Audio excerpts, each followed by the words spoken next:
Welcome to History Nest where the past whispers you to sleep. Although London appears to be a fairly modern city, there are many layers of history hidden behind the bustle and flashing lights. We'll discover tonight how a tiny Roman community expanded into a vast metropolis that now houses almost 9 million people. London is one of the greatest capital cities in the world, having withstood fires, epidemics, invasions, and even a tornado. Beginning with an unexpected discovery beneath Trafalgar Square, we will trace the city's unrelenting growth over the ages. Thus, unwind and allow your thoughts to wander as we delve into London's languid past. Perhaps your first impression of London is off Trafalgar Square, crowded with commuters and tourists, double-decker buses, and black taxis. It seems as though London is right here in this square. Indeed, the point from which distances from the capital are typically calculated is close to Charing Cross. This area of London also has a strong sense of history because it is home to the National Gallery, and Nelson's Scolum dominates the plaza. As you might guess, this location has witnessed every change that has occurred over the ages. The majority of the buildings at Trafalgar Square are not very old. The majority of the fountains and monuments, including the National Gallery, were constructed in the 19th century. However, from at least the 13th century, the region that is today known as Trafalgar Square has played a vital role in London. Additionally, there is another hidden history there. Some ancient remains were discovered in Trafalgar Square during construction in the 1950s. Rhinoceroses, hippopotami, cave lions, and wild ox, about 120,000 years ago. During the last interglacial period, these animals were present in the region. It's astonishing to think that a rhinoceros used to wander this area where taxis wait at traffic signals. The actual history of London, however, must start with its human occupants. It's possible that humans first came to Britain as early as 800,000 BCE. The London region was probably inhabited by humans hundreds of thousands of years ago as well. Although human remains and stone tools provide some indication of activity, London would not become a recognized settlement for some time. Communities in Britain started to live more established lives throughout the New Stone Age, which lasted from 4000 to 2200 BCE, as people shifted to agriculture and started domesticating animals. The hunter-gatherer way of life gradually disappeared. The London region was most likely made up of dispersed farming communities by the Bronze Age. Numerous sheep, cattle, and, more recently, domesticated horses would have been present. Horses were being dualized to draw carts by the time of the Iron Age, which started around 700 BCE. The local population was now more connected to the outside world, and trade and travel were considerably easier. London was on the verge of being, but it wasn't until the 1st century, roughly between 43 and 47 CE, that it was formally constituted. The Romans wanted a strategically placed base close to the river since they had just conquered Britain. Londinium is the name they gave to the region they selected on the banks of the Thames River. In a way, the Romans are where our history of London actually starts. Londinium was not very big.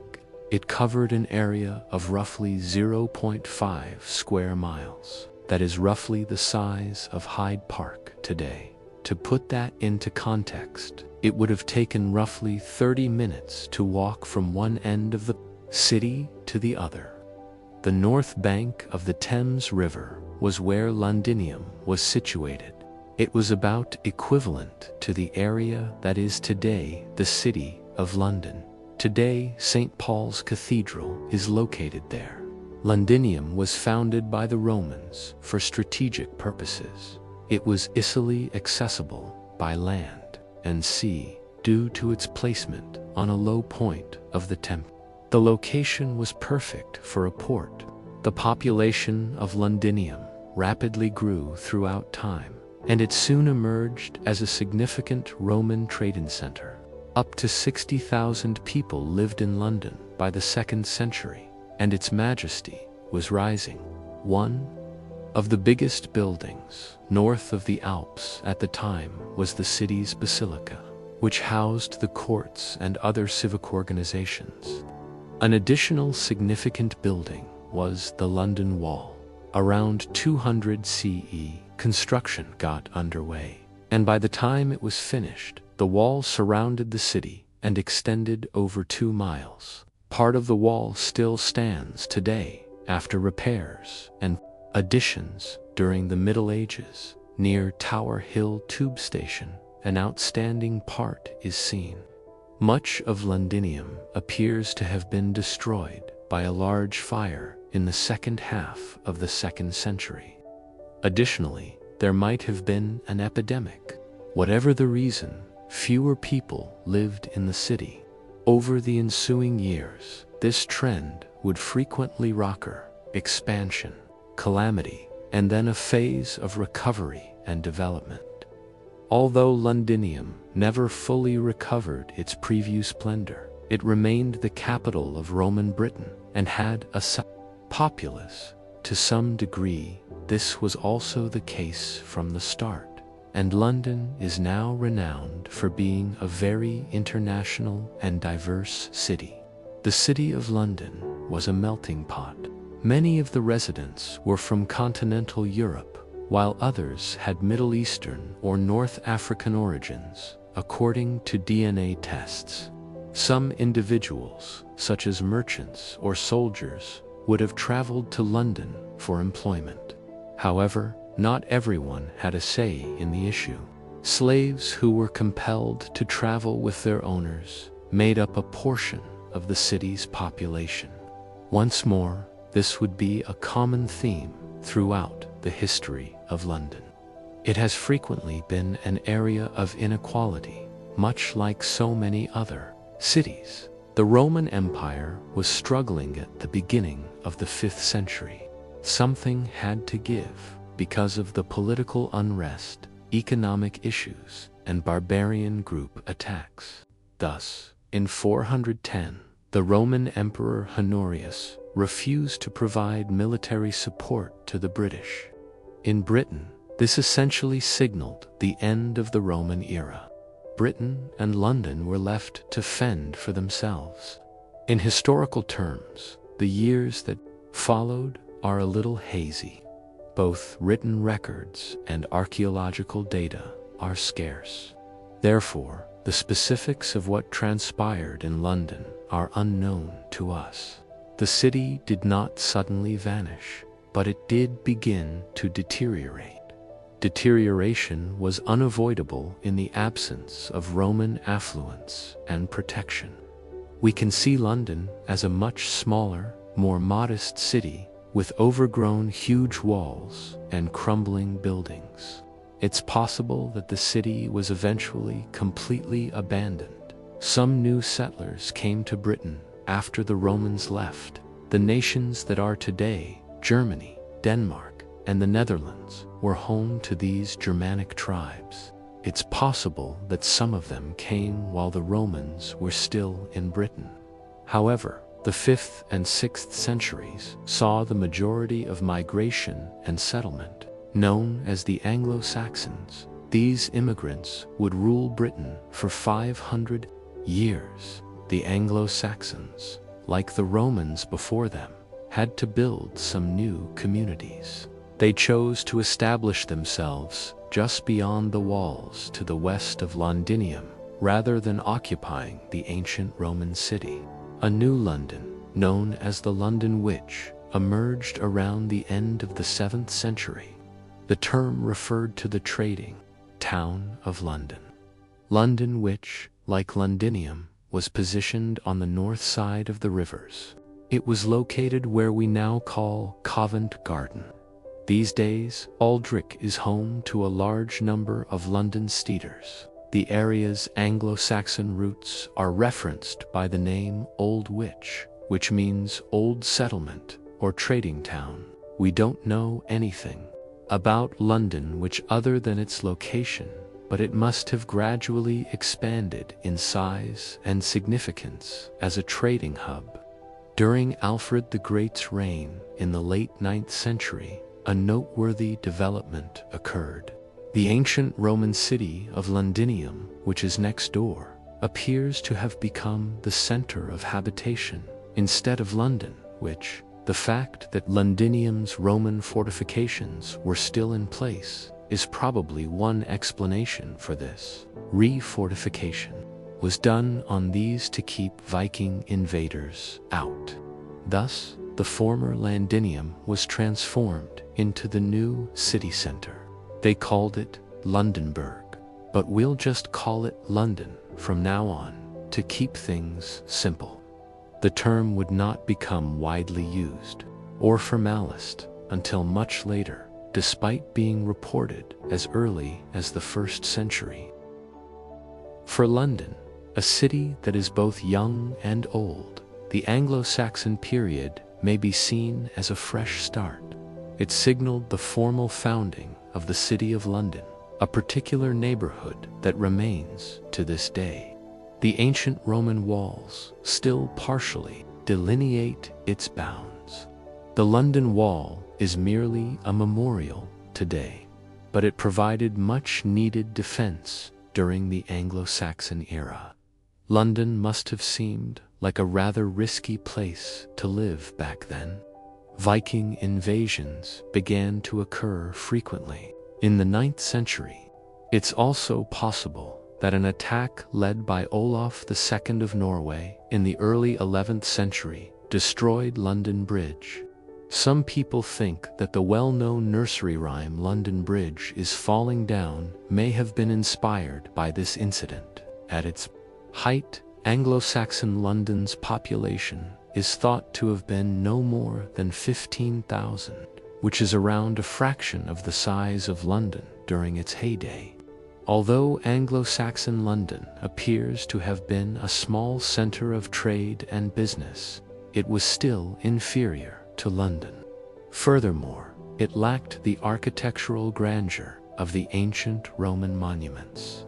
Still, the city was beginning to take shape. Following a period of Danish domination, Edward the Confessor ascended to the throne of England in 1042.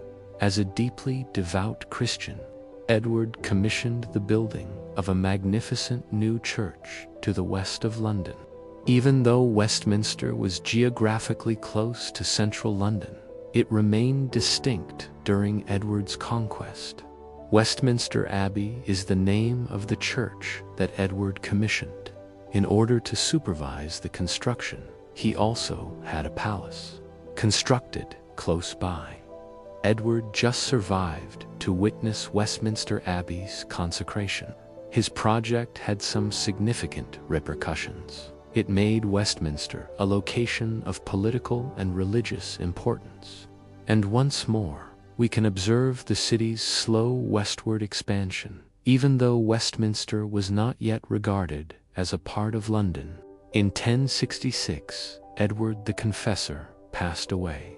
The Battle of Hastings was the result of a succession crisis brought on by his death. William the Conqueror, also known as the Duke of Normandy, rose to become King of England. For the nation and its future capital, this marked the start of a new age. William started a large-scale building project within the following 10 years, a fortified tower east of the city, the first structure in the complex that would eventually become the Tower of London, was called the White Tower. With additions from succeeding monarchs, the site would grow over time. In addition to housing the crown jewels, the Tower of London served as a castle, citadel, royal palace, and prison. Throughout the ages, the tower would be crucial to English history. Control of the tower was necessary. If you wished to rule the nation, Westminster was not yet the recognized seat of administration in the early Middle Ages. It was, nevertheless, solidifying its position as the political power center. During this time, Westminster saw the construction of stately government buildings. In addition, London had its first mayor before the end of the 12th century, demonstrating the city's increasing significance and demand for government. The population was increasing steadily. About 30,000 people lived in London in the year 1200, and by the year 1300, that number had increased to 80,000. It was one of the biggest cities in Europe, and by far the most populated in England. Although London was smaller than Paris, it was now bigger than Rome, which in the Middle Ages had shrunk to as little as 30,000 people. Immigration was one of the factors contributing to London's population growth. A large number of people relocated to the city in pursuit of business possibilities. This included a sizable Jewish population, as well as tradesmen and merchants from nations like France, Denmark, and Germany. But by the late 13th century, London's Jewish population had been compelled to flee the nation due to persistent tension and anti-Jewish violence in the city. Unfortunately, there is a darker side to the history of even the most multicultural and cosmopolitan towns. London is no different. The problem of sanitation was another drawback of the city's expanding population. London in the Middle Ages was dirty. Excrement and open sewers that occasionally overflowed into the streets were commonplace. The stench would have been intensified by the presence of tanneries, fishmongers, and slaughterhouses. There were initiatives to clean up the city, such as laws that forbade the disposal of trash into the river. For generations to come, however, London would continue to be a filthy and polluted metropolis. With its palaces, villas, and churches, medieval London appears to have been a magnificent and even lovely city, despite its poor hygiene. Many churches, including the one that is now known as Old St. Paul's Cathedral, were constructed or renovated during this time. The edifice was destroyed by fire in 1087, although there had been a church on Wgate Hill since the 7th century. Soon after, the new cathedral's construction got underway and lasted for more than 200 years. St. Paul's was among the most opulent churches in Europe by the early 14th century. A huge building with stunning stained glass windows and a lofty spire. This isn't the St. Paul's Cathedral of today, though. We'll talk about that later. The Great Fire of London in the 17th century destroyed the Old St. Paul's. London Bridge was another casualty of the city's recurrent fires. The wooden bridge sustained damage throughout the years from a series of fires and even a tornado in 1091. London was devastated by the tornado, which destroyed hundreds of buildings. According to a modern historian, it was a scary event for those in close proximity, but a magnificent display for those observing from a distance. Over time, the London Bridge's wooden structure suffered severe deterioration. Eventually, in 1176, work on a new stone bridge started.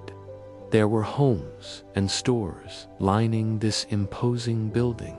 It was Europe's longest inhabited bridge at the time, until Westminster Bridge was constructed in the 18th century. London Bridge would be the soulstone bridge that crossed the Thames in the heart of London.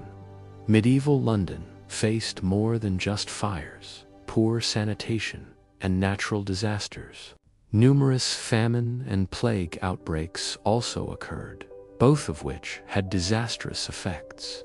The Black Death, often known as the bubonic plague, occurred in 1348. Up to 200 people died every day in London, and it would take the city's population more than 150 years to recover. However, it did recover, even though London had a challenging time in the late medieval era. The Tudor city would gradually recover. In England, the Tudor period lasted from King Henry VII's rule in 1485 until Queen Elizabeth I's death in 1603. In general, London was doing very well throughout this period. The city was rapidly rising to prominence as one of Europe's most significant trading and commercial hubs. Businesses were established to capitalize on fresh prospects in Russia, the Levant, and even the Americas, in addition to continental Europe. With its busy marketplaces, London was becoming a more affluent and vibrant city that could compete with other European capitals. And London's population kept growing in spite of more plague outbreaks and other illnesses, including the enigmatic sweating sickness. The city's population increased from 50,000 to a few 100,000 during the Tudor period. Once more, consistent immigration played a role in this. London and its bordering communities, including Southwark, Shoreditch, and Clerkenwell, were crowded with foreigners. Over time, these towns and villages would merge into the City of London. Protestants made up the majority of the immigrants at this time. They were escaping persecution in Catholic nations like Spain and France. However, London wasn't always hospitable to these newcomers. Because of the widespread xenophobia, some immigrants would choose to relocate from England to the Netherlands, which was thought to be a more accepting country. More room was needed in London due to its expanding population, despite efforts by legislation to keep the City of London under control. It eventually started to extend outside its boundaries, both eastward and westward, to the region known as Zesty Giles. Urban sprawl spread during the 16th century. The neighborhoods that would eventually make up the East End, such as Spitalfields and Whitechapel, began to take shape during this time. Fields dotted with hedgerows quickly gave way to streets dotted with tanneries, breweries, and modest homes. Many of the poorer people in the city lived in East London. Others lived in claustrophobic, overcrowded quarters in Souk, across the river, or inside the historic walls of London. In contrast, aristocrats preferred more roomy, opulent settings in places like the Strand. However, in what was then the countryside, such as Lambeth and Fulham, numerous houses and palaces were constructed outside the city. Hampton Court Palace, one of the most opulent Tudor structures, was constructed 12 miles outside London's downtown. It was one of King Henry VIII's homes for a while. In addition to tennis courts, bowling alleys, and a hunting park, he needs room for his expansive court. Even the wealthier areas of Judah, London, would have been filthy and chaotic, aside from the space problem. Most people who could afford it decided to live somewhere else. But by the 16th century, London had something to offer, a world of pleasure and culture that was hard to resist. Of course, this was nothing new. The brothel of Souk, ice skating on the Thames, jousts, and competitions were only a few of the attractions of medieval London. Bear baiting and fighting were among the most obscene sorts of entertainment that Tudor London provided. There was more to see and do now, though, from live performances in taverns to archery contests and football, which was a somewhat rough sport at the time. Poets, playwrights, and artists also called the city home, with touring theater groups performing. A vibrant cultural environment developed in London. However, plays were first censored and then outright prohibited in the City of London's jurisdiction in the late 16th century. It was believed that theatrical performances were sinful and attracted vagrants. Perhaps the claim that they were a risk to public health was a more valid objection. Crowds of people could spread the plague. In order to find locations, theater companies were forced to travel to the suburbs of London. They even constructed new ones. The Globe Theatre, constructed across the river at Sodek in 1599, is a notable example. William Shakespeare, a particularly gifted writer who was then residing in London, had plays presented there. During the Stuart period, in the first half of the 17th century, London continued to prosper. However, by the middle of the 7th century, England and its capital were dealing with a number of issues that were unprecedented in both scope and timeliness. Within a few decades, there were the English Civil Wars, the Great Plague, and the Great London Fire. These two events had the most immediate effects on the typical Londoner. The Great Plague lasted roughly 18 months, starting in 1665. Approximately 100,000 people, or 25% of London's population, perished.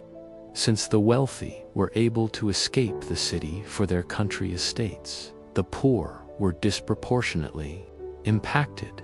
Then, in September 1666, as things were gradually beginning to settle down in the city, a bakery caught fire.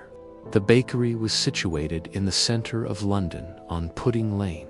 At this point, central London's layout was still mostly medieval.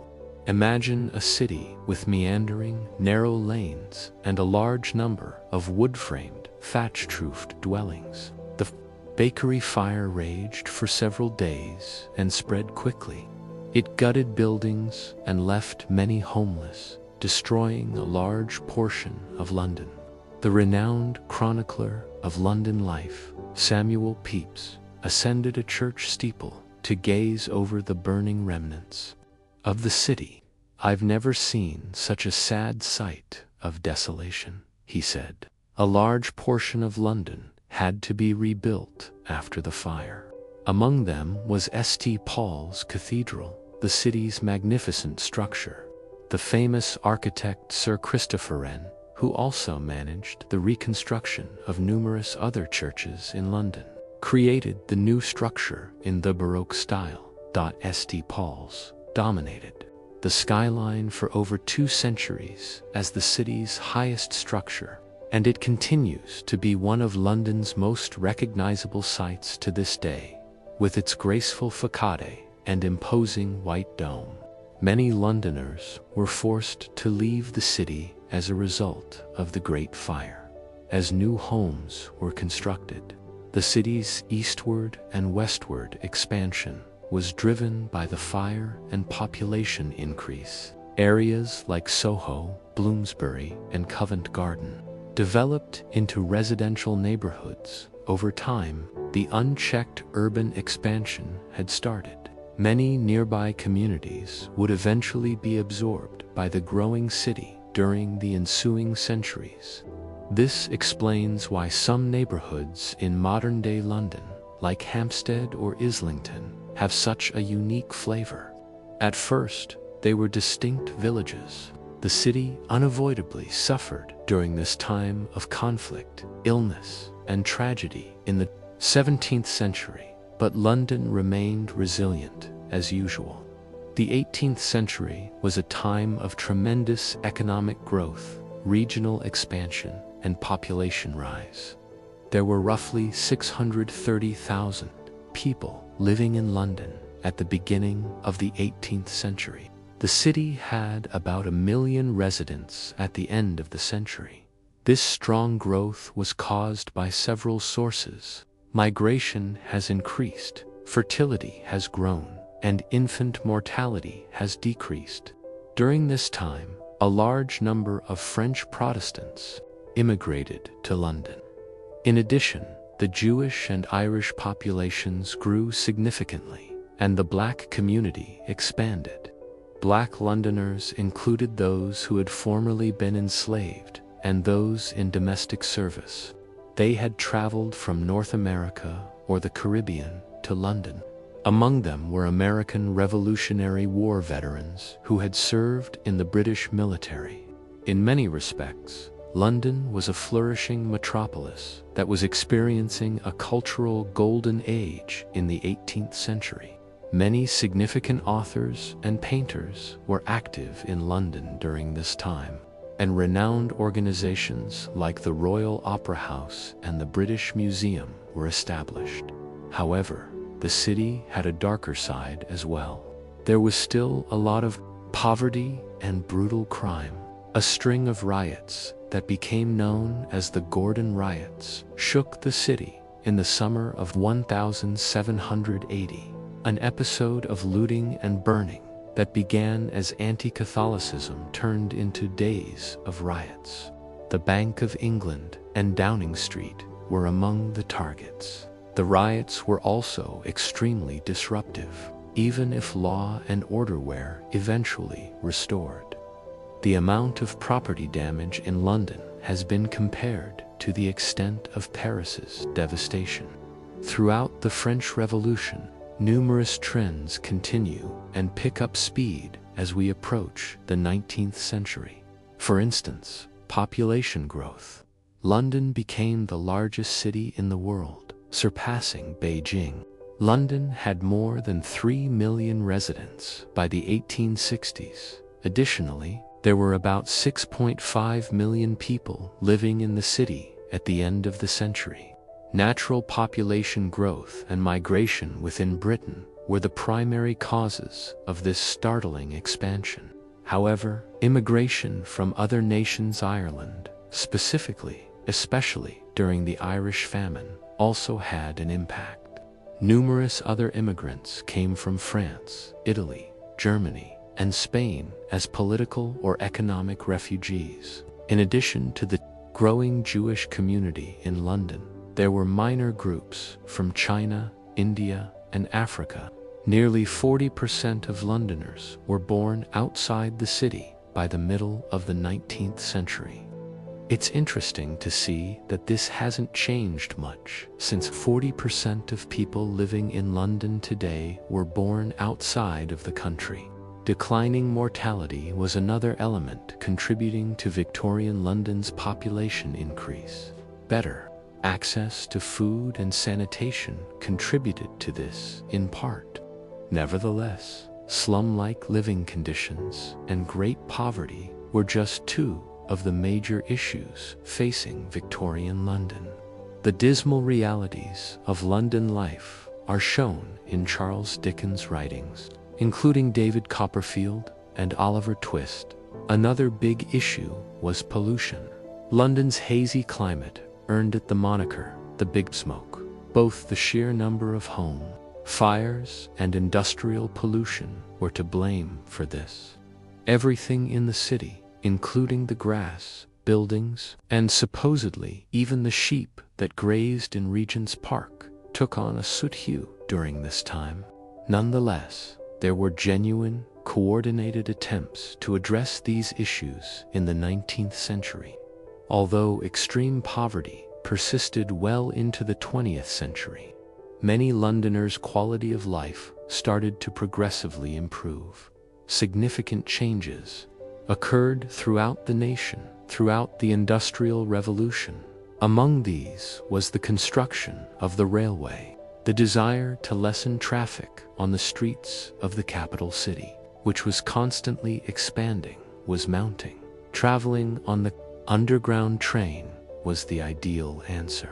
The Metropolitan Line, which debuted a few years later, marked the beginning of construction of the London Underground in 1860.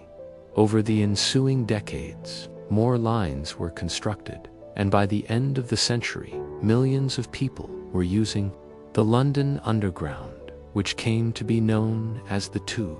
Subterranean networks in other cities, such as Shanghai and New York, eventually surpassed the Tube in size.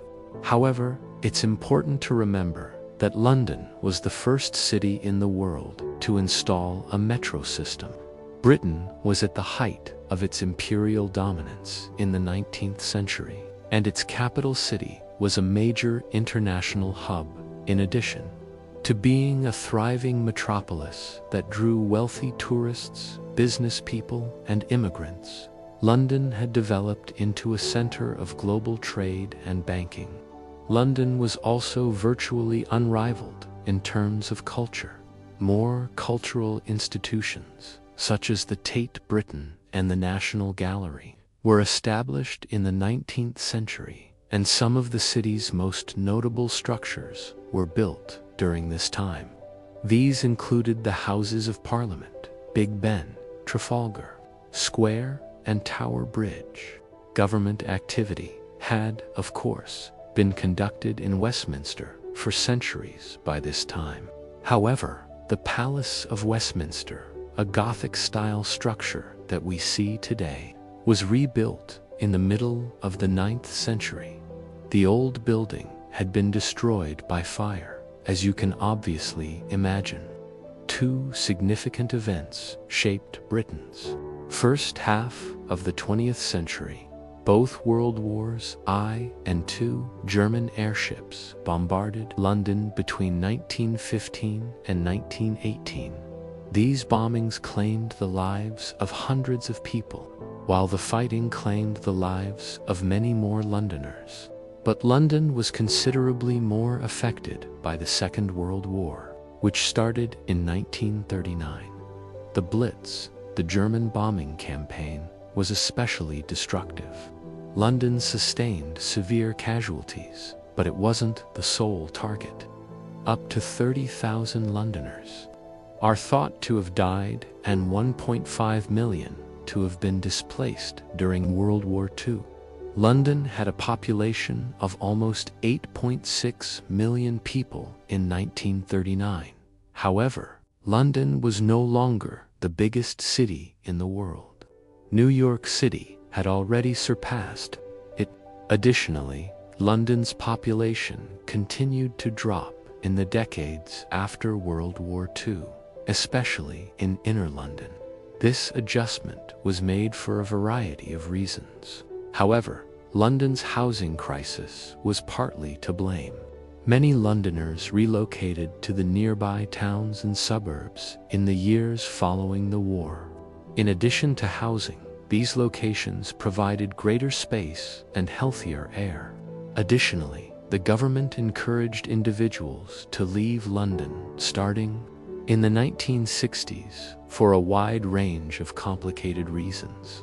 In southern England, towns were built from the ground up or even enlarged. Take Milton Keynes to London's geographic growth, likewise, slowed in the middle of the 20th century. Government policies intended to curb urban sprawl were primarily to blame for this. Londoners were being driven to the outskirts or out of the city. Not until the early 1990s will the population increase once more. London gained popularity once more as it developed into a major international financial center that provided employment possibilities and a better standard of living. London now has more residents than ever before, nearly 9 million, and its population is much more diversified. For instance, London is one of the world's most linguistically varied cities, with over 300 different languages spoken there. The Shard, a 95-story skyscraper, is one of the tall new additions to the skyline that have joined historic structures likest Paul's Cathedral. Although it is no longer the largest city in the world, London is still one of the most significant and powerful cities in terms of tourism, culture, and banking. Furthermore, it appears likely that London will continue to be a major world city for some time to come.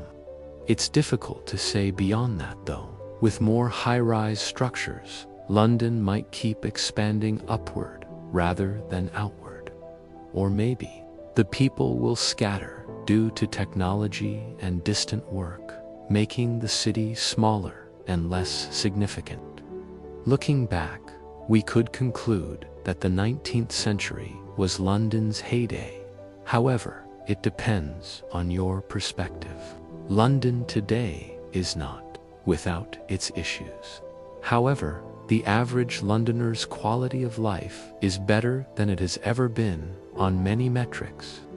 Imagine how the people of London would feel if they could see the capital today.